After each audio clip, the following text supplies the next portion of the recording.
Welcome to the channel everyone. आज हम लोग डिस्कस करने वाले हैं next chapter, that is chapter number 4 of class 11th mathematics, that is what principle of mathematical induction. आप लोगों ने पिछले चैप्टर्स अगर नहीं पढ़े हैं फर्स्ट सेकंड थर्ड, तो आप डायरेक्टली प्लेलिस्ट पे जाकर देख सकते हैं या ऊपर आई बटन आ रहा है वहां पर जाकर देख सकते हैं। आइए समझते हैं प्रिंसिपल ऑफ मैथमेटिकल इंडक्शन के बारे में चैप्टर बेसिकली है क्या। तो अगर मैं आपसे कहूं ये चैप्टर एक रूप से मैथमेटिक्स तो आप पढ़ ही रहे हो, साथ साथ एक अप्रोच है प्रॉब्लम सॉल्विंग का, कि प्रॉब्लम कैसे सॉल्व होगा उसका अप्रोच है। तो आपको बताऊं मैथमेटिक्स में दो तरीके के प्रॉब्लम सॉल्विंग अप्रोच होते हैं बेटा। पहला डिडक्टिव अप्रोच होता है और सेकंड वन इंडक्टिव अप्रोच होता है, जो हमें इंडक्टिव अप्रोच को पढ़ना है। मैं क्या बोल रहा हूं, first approach is what deductive approach and second one is what inductive approach. तो इस बात को समझ लीजिएगा, कोई इतना आपको महत्व नहीं, आप एग्जाम में कभी भी किसी जगह पूछ रहा है कि what is the differentiate between deductive and inductive, लेकिन आपको आना चाहिए। जैसे आपको मैं बोलूं क्या, अपनी बात करूं, मैं आपकी बात करूं और लोगों की बात करूं, इंडिविजुअल्स की बात करूं, तो मैं क्या बोल रहा हूं, मैं पर्टिकुलर केस की बात कर रहा हूं। ठीक बात है, किसकी बात कर रहा हूं, पर्टिकुलर केस की बात कर रहा हूं। लेकिन अगर मैं सबकी बात करूं, आपकी भी मेरी भी पूरी दुनिया की बात करूं, तो मैं क्या बोलोगे आप लोग कि सर आप जनरल केस की बात कर रहे हो ना, जनरल केस की बात कर रहे हो। तो बेटा ये अप्रोच इसी पे डिपेंडेंट है, पर्टिकुलर पे और जनरल पे। ठीक बात है। जो डिडक्टिव अप्रोच होती है वो डिपेंडेंट होती है किस पे, जनरल टू पर्टिकुलर। मतलब आप क्या करते हो, अगर कोई जनरल केस से पर्टिकुलर केस की तरफ आ जाते हो तो जिस अप्रोच से आते हो उस अप्रोच को हम बोलते हैं डिडक्टिव अप्रोच। ठीक बात है, जो आपको नहीं पढ़ना है। ठीक, मैं क्या बोल रहा हूं, अगर आप जनरल केस से, ठीक बात है, आप जनरल केस से किसी पर्टिकुलर किसकी तरफ आते हो, केस की तरफ आते हो, तो that approach is said to be वो डिडक्टिव अप्रोच। और इंडक्टिव अप्रोच का मतलब है अगर हम लोग क्या करते हैं, पर्टिकुलर केसेस से होते हुए जनरल केस की तरफ पहुंच जाते हैं, तो that approach is said to be what inductive approach.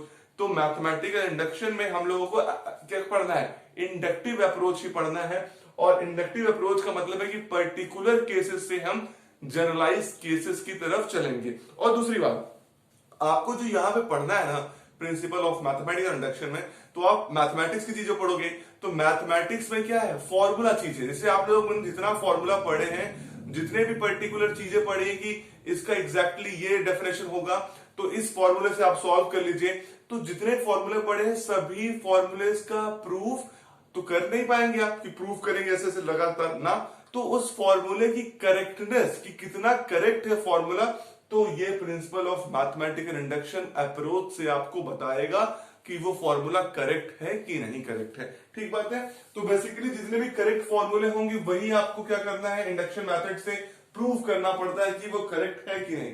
ठीक बात है। एक बात और समझिए, यहां पर हम स्टेटमेंट मानते हैं किसी भी फॉर्मूले के सीरीज को। देखिए मैं फॉर्मूला बार बार बोल रहा हूं, जिससे आप कंफ्यूज मत होइए। कोई भी एक सीरीज है, उस सीरीज का रिजल्ट क्या आता है वो दैट इज द थिंग। ठीक बात है। मैं क्या बोल रहा हूं, तो मैं क्या बोल रहा हूं, यहां पर एक बात आपको समझना है कि कोई भी चीज जो गिवन रहेगी आपको स्टेटमेंट मानना है। ठीक है। अब उस स्टेटमेंट को आपको ट्रू प्रूव करना है, वो अप्रोच जो रहेगी मैथमेटिकल इंडक्शन की रहेगी। मैं समझाता हूं कैसे। जैसे आपसे मैं कहूं, देखिए 1 + 2 + 3 + 4 एंड सो ऑन। तो अगर आपसे एन तक, ठीक है, अगर आपसे कहूं इसका आप सम निकालिए, तो तुरंत आप सम निकाल लोगे। कैसे, आपको पिछले साल 10 में पढ़ा है एपी का फॉर्मूला, और सम ऑफ एपी का फॉर्मूला लगा दोगे। यहाँ पे देख रहे हो 1 + 2 + 3 एंड सो ऑन। ठीक। और अगर मैं बोलूं कि इसका सम जो है वो बेटा यही आ रहा है, n × n + 1/2। क्या आ रहा है, n × n + 1/2। अब एक बात समझना है कि जो मैंने ये फॉर्मूला रख दिया है, तो मान लीजिए इस फॉर्मूले को आपने क्या किया, एपी से डिराइव कर लिया। लेकिन ऐसे बहुत सारे फॉर्मूले होंगे जो आप डिराइव नहीं कर पाएंगे, तो उनकी आप क्या करेक्टनेस और एक्यूरेसी कैसे चेक करेंगे। तो वो जो अप्रोच मैं करने वाला हूं, जैसे क्या है, प्रिंसिपल ऑफ मैथमेटिकल इंडक्शन का अप्रोच है। आइए समझते हैं क्या। अगर मैं आपसे कहूं कि इस फॉर्मूले को आप चेक करो, तो कैसे चेक करोगे, तुम बार बार वैल्यू रखोगे। जैसे मैं तुमसे बोलूं कि ये एक स्टेटमेंट, मान लीजिए मैं बार बार बोल रहा हूं कि ये स्टेटमेंट है, मान लीजिए एक स्टेटमेंट है Pn, जो स्टेटमेंट में n क्या है, नेचुरल नंबर है। क्या है, नेचुरल नंबर है। या बेसिकली इसको मैं कह रहा हूं क्या, it is what the sum of first n natural number का सम यही है, n × n + 1/2। अब देखो हम लोग क्या करें, अगर मैं बार बार, जैसे मैं बोला कि P(1) कि अगर वन टर्म का सम निकालना है तो क्या करना पड़ेगा, अगर वन टर्म तो आपके पास वन केवल यही है, वन ऐड करेंगे, इक्वल टू, चेक करिए इधर n की वैल्यू कितनी है 1 और 1 प्लस 1 अपॉन 2, तो ये कितना हो गया 1 into 2/2 that is equal to 1। तो इसका मतलब आपका देख रहे हो केस 1 के लिए फर्स्ट टर्म के लिए एकदम सही है कि n की वैल्यू 1 रखने पे आपको रिजल्ट कितना मिल रहा है 1 मिल रहा है। अब देखिए ये मैंने एक पर्टिकुलर केस की बात की है, मैं आपसे बोल चुका हूं इंडक्टिव अप्रोच क्या है, पर्टिकुलर केसेस से होते हुए कहां पहुंचना है जनरल केस में, ठीक बात है। अब देखो ये P ऑफ 2 है, तो P ऑफ 2 पे देखो कितना आएगा फर्स्ट टर्म, मतलब 1 प्लस 2 आ जाएगा। देख लो अप टू n जा रहा है, अगर इसमें m तक रहेगा तो ऐसे लगातार n तक ही जोड़ता रहेगा, तो 1 प्लस 2 है इक्वल टू, जरा आपको चेक करना पड़ेगा n इंटू एन प्लस 1/2 वाले में, तो यहां पे n की कितनी वैल्यू रखोगे, n की वैल्यू 2 रखोगे क्योंकि क्या है फर्स्ट 2 टर्म्स का है, तो यहां पे रखो 2 इंटू 2 प्लस 1 अपॉन 2, तो इस 2 से 2 कैंसिल हो गया, कितना हो गया 2 प्लस 1 3, इधर भी चेक करो 2 प्लस 1 3, तो देख रहे हो तुम्हारा राइट हैंड साइड और लेफ्ट हैंड साइड दोनों क्या हो रहा है बराबर हो रहा है, ठीक बात है। अब अगर मैं तुमसे बोलूं ये लगातार तुम इसको कब तक चेक करते रहोगे, Pn तक आखिर में पहुंच जाओगे, तो Pn में ऐसे 1 plus 2 plus 3 and so on, ये जो है आखिरी में इस फॉर्मूले को तुम लिख दोगे कि यही फॉर्मूला तुम्हारा बन जाएगा m इंटू एन प्लस 1/2 पे। ये अप्रोच होता है आपको किसी फॉर्मूले को सॉल्व करना। अब मैं क्या बोल रहा हूं, आपने एक स्टेप सॉल्व किया, उसके बाद अगला स्टेप, ठीक है, उसके नेक्स्ट फॉरवर्ड स्टेप, फिर अगला स्टेप, तो ये जो लगातार आप प्रोसीजरल चेंज कर रहे हो, बार बार स्टेप को बदल रहे हो, that the whole scenario of the thing is known at what, the mathematical induction. समझ रहे हो मैं क्या बोल रहा हूं, ये पहला केस P1, ये P2 एंड सो ऑन गए Pn तक करने के लिए, और ये तुम्हारा जो आखिरी में जनरलाइज केस बना लिया तुमने, इस अप्रोच को तुम क्या बोलते हो, that is what the mathematical induction approach. Mathematical induction approach में बेटा यही चीजें होती हैं, लेकिन आप जब प्रूव करोगे अभी पूरे अपने चैप्टर के थ्रू आउट, तो आपको ये नहीं करना है, आपको एक प्रोसीजर बता दिया जाएगा कि इस प्रोसीजर से आप करिए और उस प्रोसीजर से आप रिजल्ट को लाइए, तो that result is said to be what, the statement is true. मतलब हमें ये दिखाना है कि जो स्टेटमेंट आया है ये ट्रू है n की हर वैल्यूज के लिए, ठीक बात है। आइए मैं उस अप्रोच पे डिस्कस करता हूं, आपको ये जरूर समझ में आया हो कि ये बात कोई बताता जल्दी नहीं है, तो this is the main thing how we say mathematical induction की 1 2 3 एंड सो ऑन आप जाते रहोगे, जो प्रोसीजर स्टेप कर रहे हो that is what the mathematical induction. अब देखो मैं बताने वाला हूं कि क्या स्टेप आपको फॉलो करने हैं, ठीक बात है, और बहुत ही आसान से स्टेप्स होते हैं, बस एक बार आप कंसंट्रेशन से सुन लीजिए, आपका पूरा का पूरा काम जो हो जाएगा कंप्लीट हो जाएगा। देखिए जब कभी भी आपको कोई फॉर्मूले या सीरीज गिवन है, तो आप क्या करोगे, वहां पे लिखोगे, पहला काम तो ये कर लोगे, let the statement be Pn, हर बार आप ये जरूर करिएगे, आप उसको स्टेटमेंट मान लीजिए, let the statement be Pn, क्या है statement, let the statement be P of n where n belongs in natural number, ठीक है, n कोई नेचुरल नंबर है। अब देखो करना क्या होता है, जैसे इंडक्टिव अप्रोच अप्लाई किए, कुछ ना कुछ वैल्यू रखे, वैसे ही पीएमआई का तो फॉर्मूला यही हो गया, तरीका यही हो गया कि अप्रोच रखना है। तो देखो यहां 3 स्टेप है। पहला स्टेप बेटा आपको n की वैल्यू 1 रखनी होती है, सभी में n की वैल्यू 1 रखते हैं आप, जो स्टेटमेंट है, और मानते हैं कि मानते नहीं है कि n की वैल्यू 1 रखे, तो आपको देखना है कि स्टेटमेंट ट्रू है कि नहीं, ठीक बात है, n की वैल्यू 1 रखने के लिए। दूसरा, आप n की वैल्यू k रखते हो और मानते हो कि n की वैल्यू k रखने पे ये स्टेटमेंट ट्रू है। और थर्ड स्टेप ये है, अगर n की वैल्यू k रखने पे स्टेटमेंट ट्रू है, तो n की वैल्यू k प्लस 1 रखने के लिए भी स्टेटमेंट ट्रू होगा। अगर ये तीनों प्रोसीजर आपने फॉलो कर दिया, तो आखिरी में जो अगर n is equal to k है के लिए ट्रू है, तो n equal to k plus 1 के लिए भी ट्रू है।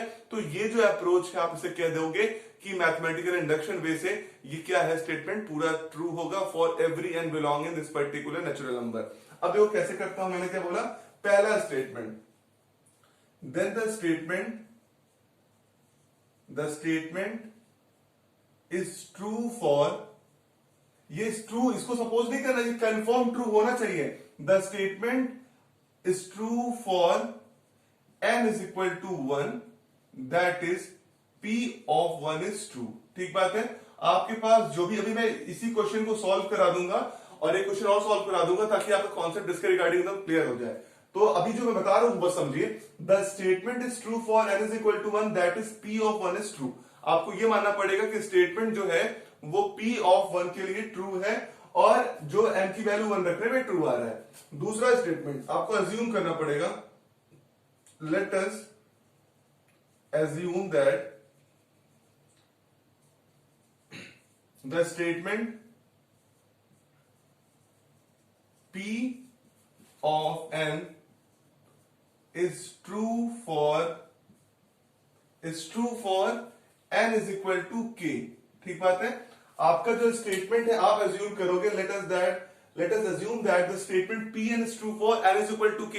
मतलब आपका जो स्टेटमेंट Pn है अगर वो ट्रू होगा, अगर n की वैल्यू क्या रख दोगे k, ये आप अज्यूम करते हो। ठीक बात है, ये सेकंड स्टेप है। तो जहां जहां आपको n दिखता है पूरे स्टेप में वो क्या कर देते हो, तुम वहां पे k रख देते हो। क्लियर है।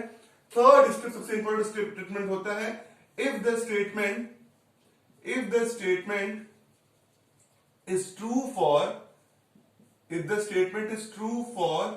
n is equal to k, अगर स्टेटमेंट ट्रू है n is equal to k के लिए, then the statement will also true for n is equal to k plus 1। ठीक बात है। अगर स्टेटमेंट ट्रू है n is equal to k के लिए, then the statement will also true for n is equal to k plus 1। अगर ये statement prove हो गया कि k के लिए ट्रू था तो k plus 1 के लिए भी ट्रू रहेगा, तो आप आखिरी में कह दोगे कि ये स्टेटमेंट सभी n नेचुरल नंबर के लिए क्या है, ट्रू हो जाएगा। तो ये तीन बेसिक प्रोसीजर है। पहला n is equal to 1, दूसरा n is equal to k के लिए ट्रू सपोज करोगे, और तीसरा अगर n is equal to k के लिए ट्रू है तो n is equal to k plus 1 के लिए भी ट्रू होना चाहिए। क्लियर बात है। तो आइए इसी क्वेश्चन को हम लोग सॉल्व कर लेते हैं, आपका पूरा का पूरा कॉन्सेप्ट जो है वो क्लियर हो जाएगा। ठीक बात है। तो सबसे पहले जो बता रहा हूं आप वो करिए इस चीज को। सबसे पहले क्या करेंगे, फॉर्मूला जो आपको दिया गया उस फॉर्मूले के एकदम टॉप ऑफ द कॉपी है, जहां पे भी करना है वहां पे करिए, लिखिए और उसको लिखिए कि आपको हम सपोज करेंगे, let us assume the statement be Pn। तो यहां पे लिखेंगे let the statement be P of n। ठीक बात है। फॉर या where n is natural number. अब समझो इस बात को तुम लोग, फिर उसके बाद तुम डायरेक्टली ऐसे फॉर्मूले को अपने लिख लो, P of n is equal to 1 plus 2 plus 3 plus 4 and so on, n is equal to n plus 1 by 2। ठीक बात है। आपको जो भी गिवन था उसको आपने सपोज कर लिया कि वो स्टेटमेंट Pn है, where n is what, natural number. ये दिख रहा है, ये वेयर है ना, नहीं तो अभी आप लोग तुरंत कह रहे लोगों कि सर वेयर नहीं है ये, तो where n is natural number. ठीक बात है। अब आपने जैसे इसको प्रोसीजरल वे में रखा बेटा, अब वो तीनों स्टेटमेंट लगाना चालू कर दोगे। ठीक है। पहला स्टेप क्या है कि put n is equal to 1। ठीक है। आपका स्टेप पहला है कि put n is equal to 1। तो आप अपने पूरे स्टेटमेंट पे n की वैल्यू 1 रख दो, तो देखो क्या हो जाएगा, P of 1 is equal to, तो यहां पे कितना हो गया, देखो 1 है तो केवल 1 आया, तो एक ही स्टेप हुआ ना। देख लो यहाँ पे कितने टर्म हुए, मैंने क्या बोला है आपको, 1 रखोगे तो जो n की वैल्यू के अकॉर्डिंग है, तो ये n तक जा रहा है तो इसमें एक ही टर्म है, 1 आ गए। अगर मान लीजिए यहाँ पे शुरुआत में 5 लिखा होता, 5 प्लस 7, तो आप यहाँ पे 5 लिखते, ना कि आप क्या लिखते 1 लिखते। ठीक है। जो पहला टर्म है उसी टर्म की हम बात करें, इतने नंबर ऑफ टर्म्स है उतने की बात कर रहे हैं। इक्वल टू देखना पड़ेगा आपको, n की वैल्यू 1 और n की वैल्यू फिर 1 प्लस 1 अपॉन 2, तो देख रहे हो इसका मतलब हो गया 1 इंटू 2 अपॉन 2, तो 2 से 2 कैंसिल, 1 हो गया। अब देख रहे हो आपका RHS और LHS दोनों बराबर हो गया, तो आप क्या लिखोगे, the statement is true for n is equal to 1। ठीक बात है। तो आपका statement is true for n is equal to 1, that is P1 is true, देख रहे हैं। अप्रोच समझ में आ रहा है, तो क्या करना है, एकदम आसान से एक बार अप्रोच समझ जाएंगे, पूरे सवाल लगा डालेंगे आप लोग। The statement is true for n is equal to 1, that is P1 is true. अब देखो सेकंड स्टेप जो है, सेकंड स्टेप ये है कि ये मानते हैं क्या, let us assume that the statement is true for, the statement is true for n is equal to k।